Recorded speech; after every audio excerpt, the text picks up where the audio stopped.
नमस्कार दोस्तों, स्वागत है अपने यूट्यूब चैनल आर के स्टडी पर। आज हम राजस्थान की बीएसटीसी और पीटीईटी 2025 में आने वाले महत्वपूर्ण राजस्थान जीके के क्वेश्चनों के बारे में जानेंगे। ये अपनी क्विज पाँचवीं है दोस्तों। चलते हैं पहले क्वेश्चन पे। राजस्थान में निम्नलिखित में से कौन सा क्षेत्र 0 से 20 सेमी औसत वर्षा के साथ शुष्क जलवायु क्षेत्र के अंतर्गत आता है? 0 से 20 सेमी कौन सा आता है दोस्तों? चार ऑप्शन दे रखे हैं दोस्तों। इसमें कौन सा जाएगा? जैसलमेर, अनूपगढ़, शुष्क जलवायु क्षेत्र में। ठीक है दोस्तों, व्याख्या देखते हैं इसकी। जैसलमेर, अनूपगढ़। शुष्क प्रदेश, औसत वर्षा 0 से 20 सेमी। जैसलमेर, उत्तरी बाड़मेर, फलौदी, दक्षिण गंगानगर, अनूपगढ़ तथा बीकानेर व जोधपुर का पश्चिमी भाग शुष्क क्षेत्र में आता है। माउंट क्या है दोस्तों? माउंट क्या है? माउंट वर्षा है। शीतकालीन वर्षा में होने वाली वर्षा को क्या कहते हैं? शीतकाल में होने वाली वर्षा को क्या बोलते हैं दोस्तों? माउंट। ठीक है दोस्तों, जो कि पश्चिमी विक्षोभ से होती है। ठीक है दोस्तों, चलते हैं नेक्स्ट क्वेश्चन पर। भूमध्य सागरीय मानसूनी राजस्थान में पश्चिमी जिलों से प्रवेश करता है। पश्चिमी दिशा से प्रवेश करने के कारण इस मानसून को पश्चिमी विक्षोभ का मानसून के उपनाम से जाना जाता है। इस मानसून से राजस्थान में उत्तर पश्चिम क्षेत्र में वर्षा होती है। ये मानसून मुख्यतः सर्दियों में वर्षा करता है। कब करता है? सर्दियों में। सर्दियों में होने वाली वर्षा को स्थानीय भाषा में मावट कहते हैं। किस भाषा में? स्थानीय भाषा में। यह वर्षा गेहूं की फसल के लिए सर्वाधिक लाभदायक होती है। इन वर्षा की बूंदों को गोल्डन ट्रिप या सोने की बूंद के उपनाम से भी जाना जाता है। ठीक है दोस्तों, गोल्डन ट्रिप या सोने की बूंदों के नाम से उपनाम से भी जाना जाता है। चलते हैं नेक्स्ट क्वेश्चन पे। निम्नलिखित पर विचार कीजिए, सही उत्तर का चयन नीचे देख रूप से कीजिए। ठीक है दोस्तों, उड़िया पठार गुरु शिखर के नीचे स्थित है। बात सही है दोस्तों, है। छप्पन का मैदान बनास बेसिन का भाग है? नहीं, ये तो खुद ही भागल बेसिन है। गिरवा की पहाड़ियाँ उदयपुर बेसिन का विशिष्ट रूप है। हाँ, ये सही है। ये भी सही है, ये भी सही है।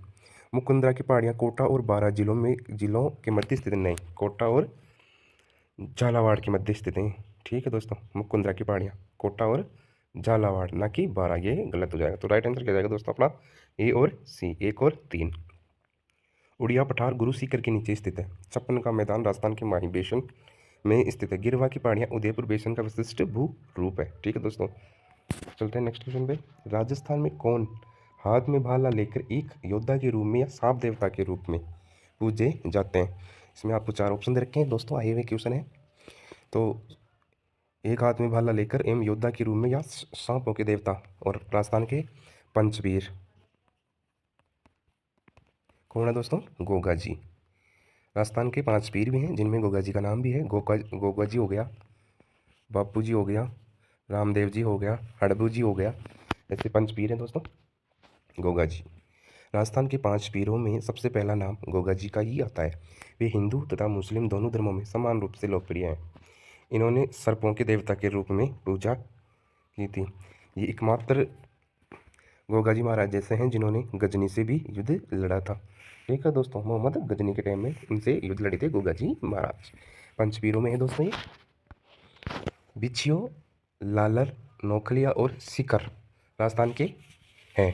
क्या आ जाएंगे दोस्तों? बिछियो, लालर, नोकिया और सीकर राजस्थान के क्या है? लोकगीत हैं, लोक नृत्य हैं, वाद्य यंत्र हैं, लोक नाट्य हैं। तो इसमें क्या आएगा दोस्तों? क्या आ जाएगा दोस्तों इसमें? लोकगीत। क्या आएगा? लोकगीत। लोकगीत आ जाएगा। बिच्छू, लालर, नोखीला और सीकर राजस्थान के लोकगीत हैं। उत्तर लोकगीत। मेवाड़ की कुछ प्रसिद्ध गीतों में पटेला, बिछियो, लालर और माचर प्रसिद्ध हैं। पटेला, बिछियो, लालर और माचर मेवाड़ के कुछ प्रसिद्ध लोकगीत हैं। ठीक है दोस्तों, नेक्स्ट क्वेश्चन पे। अल्लाह जिलाबाई एक प्रसिद्ध लोक कलाकार हैं जो किसके लिए जानी जाती हैं? डैश के लिए जाने जाते हैं अल्लाह जिलाबाई। ठीक है दोस्तों, किसके लिए प्रसिद्ध है? मांड गायिका के लिए। अल्लाह जिलाबाई मांड गायिका के लिए। ठीक है दोस्तों, देखते हैं आगे। मांड गायिका अल्लाह जिलाबाई राजस्थान की एक प्रसिद्ध लोक गायिका थी जो विशेष रूप से मांड गायन के लिए प्रसिद्ध थी। मांड राजस्थान का शास्त्रीय लोक संगीत है जिसे शाही दरबारों में गाया जाता था। ठीक है दोस्तों, चलते हैं नेक्स्ट क्वेश्चन पे। लूनी नदी की सहायक नदियों में से कौन सी नदी राजस्थान में सबसे पहले लूनी नदी में मिलती है? ठीक है दोस्तों, लूनी नदी में राजस्थान के 6 जिलों से बह के जाती है लूनी नदी। उद्गम नाग पहाड़ियाँ, अजमेर। ठीक है दोस्तों, यहाँ जहाँ से निकलते हैं उससे सागरमती कहते हैं इसको, निकलती है। ठीक है दोस्तों, फिर उसमें एक सरस्वती नदी आके मिलती है गोविंदगढ़ पे। तब इसका नाम क्या होता है, लूनी। ठीक है दोस्तों, इसमें राजस्थान से लूनी नदी राजस्थान के 6 जिलों से निकल बहती है। ठीक है दोस्तों, इसमें अनेक नदियाँ आके मिलती हैं, जैसे जोजड़ी हो गई, जवाई हो गई, लेलडी हो गई, मीठड़ी हो गई, सागी हो गई, ये नदियाँ हैं ऐसे। जबकि एकमात्र नदी ऐसी है जो दाईं तरफ से भी मिलती है और बगैर अरावली क्षेत्र से निकले राजस्थान लूनी नदी में मिलती है। तो इसमें इसका तो राइट आंसर क्या जाएगा दोस्तों, लीलडी। क्या जाएगा, लीलडी। ठीक है दोस्तों, अब व्याख्या देखते हैं इसकी। पश्चिमी राजस्थान की एकमात्र नदी लूनी नदी का उद्गम अजमेर जिले की नागपाड़ी, उदयपुर जिले की नागपाड़ी से होता है। आरंभ में इस नदी को सागरमती या सरस्वती कहते हैं। ठीक है दोस्तों, यह नदी अजमेर, अजमेर से नागौर, ब्यावर, जोधपुर ग्रामीण जो हट गए हैं दोस्तों, पाली, बालोतरा, बाड़मेर, सांचौर जिलों से होकर बहती हुई गुजरात के कच्छ के जिले में प्रवेश करती है और कच्छ के रण में विलुप्त हो जाती है। इसका जल ग्रहण क्षेत्र लगभग 34,250 वर्ग किमी में फैला है। यह केवल वर्षा काल में प्रभावित होती है। इस नदी की कुल लंबाई 495 किमी है। लूनी नदी की लंबाई कितनी है दोस्तों, 495 किमी। राजस्थान में इसकी कुल लंबाई 330 किमी है, टोटल 495। राजस्थान में लूनी का प्रवाह गोंडवाड़ क्षेत्र को गोंडवाड़ा प्रदेश कहा जाता है। लूनी की सहायक नदियों में लीलडी सबसे पहले मिलने वाली नदी है।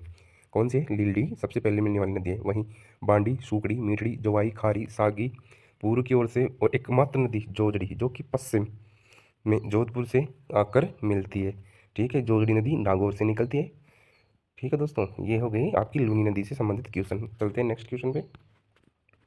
ये दुर्ग हैं और इनके संबंधित नदियाँ हैं। ठीक है दोस्तों, नदी और उन पर स्थित किले और उन पर अपनी संबंधित नदी या संगम के साथ उन्हें सम्मिलित करना है। ठीक है दोस्तों,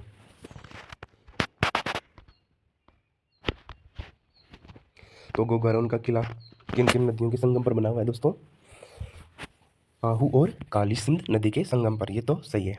भैंसरोडगढ़ दुर्ग चंबल और बामनी नदी के ऊपर बना हुआ है, संगम पर बना हुआ है, ये भी सही है दोस्तों।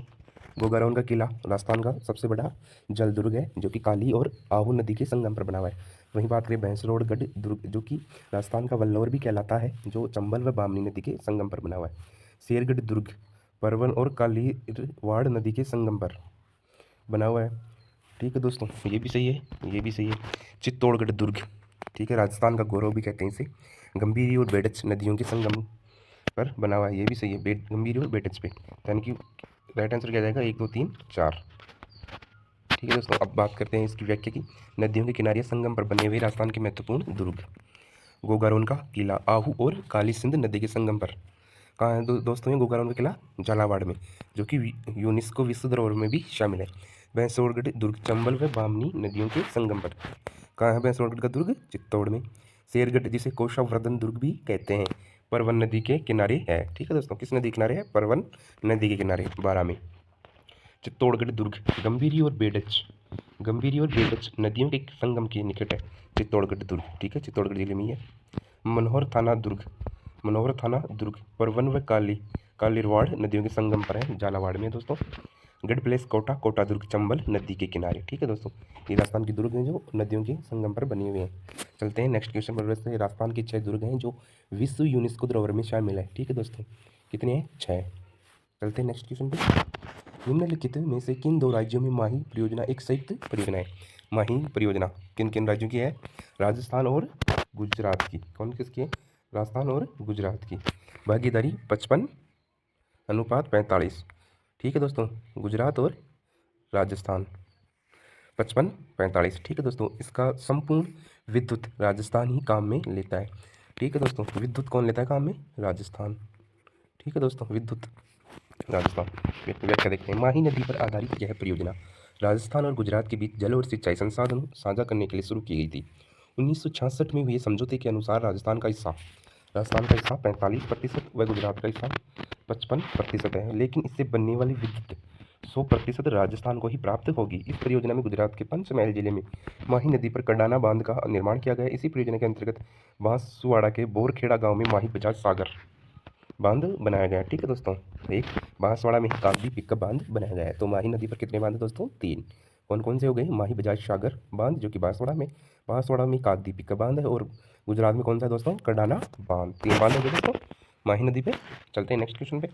पंचकुंड जहाँ पांडव कुछ समय तक अज्ञातवास में रह रहे थे। पंचकुंड कहाँ है दोस्तों, जहाँ पर पांडवों ने कुछ समय अज्ञातवास का निकाला था। तो कौन कहाँ जाएंगे पंचकुंड? तो पुष्कर में। तो राइट आंसर क्या जाएगा इसका? पुष्कर। पुष्कर में है पंचकुंड। पुष्कर पंचकुंड मंदिर पुष्कर झील से लगभग 1 किमी दूर है। पुष्कर कहाँ पड़ता है दोस्तों? अजमेर में। ठीक है, राजस्थान की धार्मिक नगरी है ये पुष्कर। ठीक है दोस्तों, कार्तिक पूर्णिमा के पर यहाँ विशाल मेला आयोजित होता है पुष्कर में। राजस्थान का सबसे बड़ा पशु मेला भी लगता है यहाँ पे। ठीक है दोस्तों, चलते हैं नेक्स्ट क्वेश्चन पे। राजस्थान का एकमात्र मंदिर ब्रह्मा जी का मंदिर है यहाँ पे पुष्कर में। ठीक है दोस्तों, ब्रह्मा जी का मंदिर। सम्राट अकबर ने किस संत को फतेहपुर सीकरी में आमंत्रित किया था? फतेहपुर सीकरी को अकबर का सपनों का शहर भी कहते हैं। तो किसको आमंत्रित किया था अकबर ने? दादू दयाल जी। दादू दयाल जी जो अकबर के ही समकालीन थे। ठीक है दोस्तों, दादू दयाल अपने जयपुर जिले के नारायणा में स्थित इनकी प्रमुख गद्दी थी। ठीक है दोस्तों, दादू दयाल जी मुगल सम्राट अकबर द्वारा फतेहपुर सीकरी में आमंत्रित किए गए संत दादू दयाल थे। ठीक है दोस्तों, दादू दयाल। चलते हैं नेक्स्ट क्वेश्चन पे। निम्नलिखित में से कौन सी बकरी की नस्ल है? इनमें से कौन सी नस्ल है जो बकरी की है? ठीक है दोस्तों, इसमें बतानी है दोस्तों।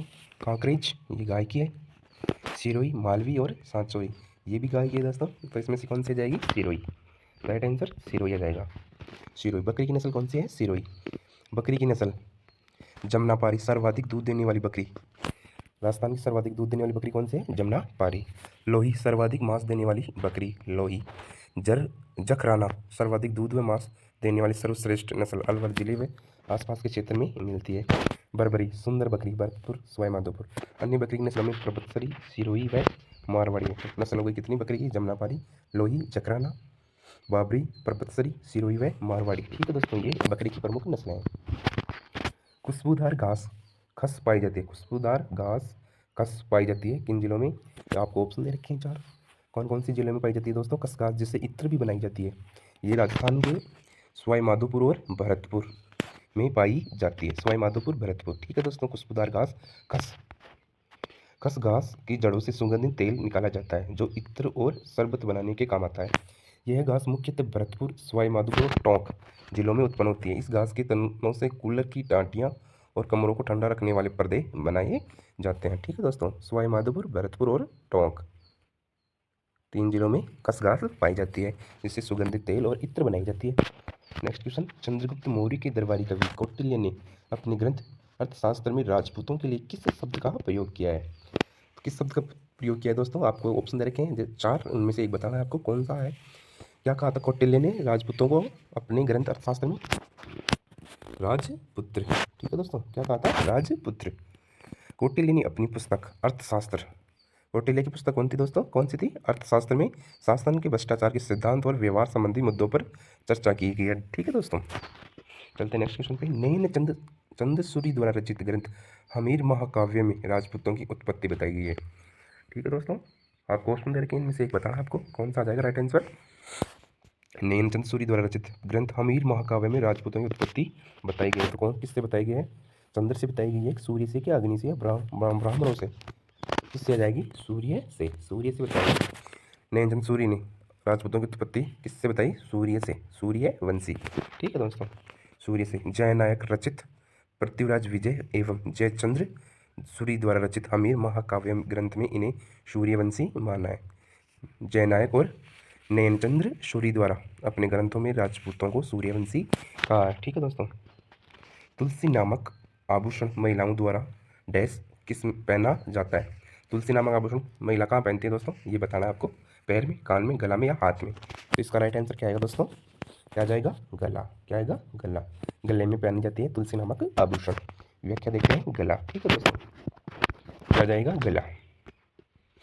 प्राचीन ऐतिहासिक स्थल नगर अवस्थित है। नगर कहाँ पड़ता है दोस्तों? ऐतिहासिक स्थल नगर, जहाँ नगर को जहाँ मालवा की राजधानी भी थी। तो ये कहाँ जाएगा दोस्तों? टोंक में। कहाँ जाएगा? टोंक में। टोंक में और कौन से स्थल हैं दोस्तों? रेड हो गया और नगर हो गया। ठीक है दोस्तों, रेड को क्या कहते हैं? भारत का टाटा नगर। ठीक है दोस्तों, और बात करते हैं जयपुर में क्या है? बैराट। उदयपुर में कौन सी सभ्यता है दोस्तों? आहड़ और बालातल। चित्तौड़गढ़ में कौन सी दोस्तों? मध्यमिका। ठीक है, वहीं रंगमहल की बात कर, रंगमहल पीलीबंगा और कालीबंगा दोस्तों हनुमानगढ़ में स्थित है। बागोर की सभ्यताएं भीलवाड़ा में है। ठीक है दोस्तों, ये राजस्थान की प्रमुख सभ्यताएं थी। ठीक है दोस्तों, चलते हैं सॉल्यूशन पर। टोंक जिले में नगर का प्राचीन टीला राजस्थान के टोंक जिले में स्थित है। यह मालवा गणराज्य की राजधानी थी और इस स्थान का प्राचीन नाम करकोटा नगर भी था। करकोटा नगर भी था।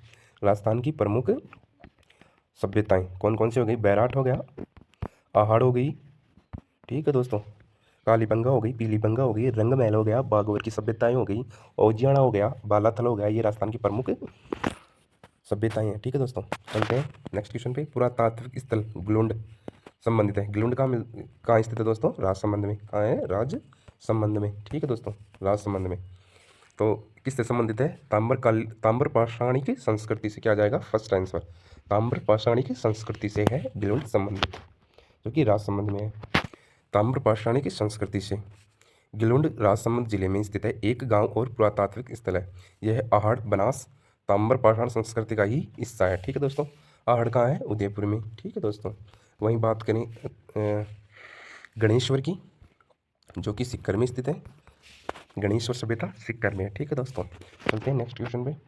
मत्स्य संघ वृहद राजस्थान में विलय कब हुआ?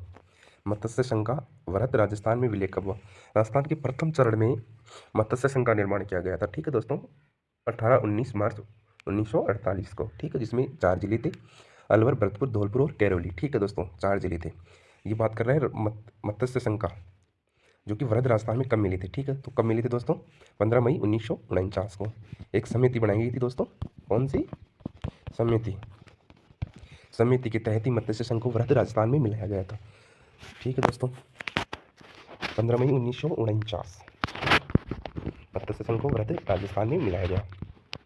राजस्थान संघ के लिए विलय पत्र पर हस्ताक्षर करते समय किसने कहा था कि मैं अपने डेथ वारंट पर हस्ताक्षर कर रहा हूँ? ये किसने कहा था दोस्तों? मैं अपने डेथ वारंट पर हस्ताक्षर कर रहा हूँ। तो कौन आ जाएगा इसमें? बांसवाड़ा के महारावल चंद्र सिंह। बांसवाड़ा के महारावल चंद्र सिंह। ठीक है दोस्तों, इन्होंने ही कहा था कि मैं अपने डेथ वारंट पर हस्ताक्षर कर रहा हूँ। ठीक है दोस्तों, चलते हैं नेक्स्ट क्वेश्चन पे। रेंगती हुई मृत्यु क्या है? इंपॉर्टेंट क्वेश्चन है दोस्तों, रेंगती हुई मृत्यु क्या है? तो इसमें आपको ऑप्शन रखें 4, इसमें से बताना है रेंगती हुई मृत्यु क्या है। तो इसमें क्या जाएगा इसका राइट आंसर? मृदा उर्वरता का ह्रास। ठीक है दोस्तों, मृदा उर्वरता का ह्रास होना। ठीक है दोस्तों, जब बरसात के कारण मिट्टी की ऊपरी परत बह जाती है तो उसे रेंगती हुई मृत्यु कहते हैं। ठीक है दोस्तों, चलते हैं नेक्स्ट क्वेश्चन पर। निम्नलिखित में से कौन सी राजस्थान की खारी पानी की प्रमुख झील नहीं है? ठीक है दोस्तों, खारी पानी की झील नहीं है। पंचभद्रा, ये भी खारी पानी की झील है। लूणकरणसर, ये बीकानेर में स्थित है, खारी पानी की झील है। डीडवाना नागौर में स्थित है, जो कि खारी पानी की झील है। जबकि ढेबर झील, जिसको जयसंबंध झील भी बोलते हैं, जयसंबंध झील भी बोलते हैं। ठीक है दोस्तों, ये खारी पानी की झील नहीं, ये ताजी पानी की मीठी पानी की झील है। ठीक है दोस्तों, जो कि गोमती नदी पर स्थित है। ठीक है दोस्तों, ढेबर झील राजस्थान में मीठी पानी की सबसे बड़ी कृत्रिम झील जयसंबंध है। इस झील का निर्माण मेवाड़ के राणा जयसिंह ने गोमती नदी का पानी रोककर 1687-91 में करवाया गया। जयसंबंध झील में गोमती, झावरी, बागार नदियों का जल ढेबर दर्रे से होकर आता है, इसलिए इसको ढेबर झील भी कहते हैं। ठीक है, समझ गए दोस्तों, जयसंबंध झील को ही ढेबर झील कहते हैं, जो राजस्थान की मीठी पानी की सबसे बड़ी कृत्रिम झील है, जो कि उदयपुर जिले में स्थित है। ठीक है दोस्तों, उदयपुर में है। कहाँ है? उदयपुर में। ठीक है, आज के लिए इतना ही दोस्तों। अगर वीडियो अच्छी लगी हो तो इसे लाइक करें, शेयर करें और चैनल को सब्सक्राइब करें। धन्यवाद।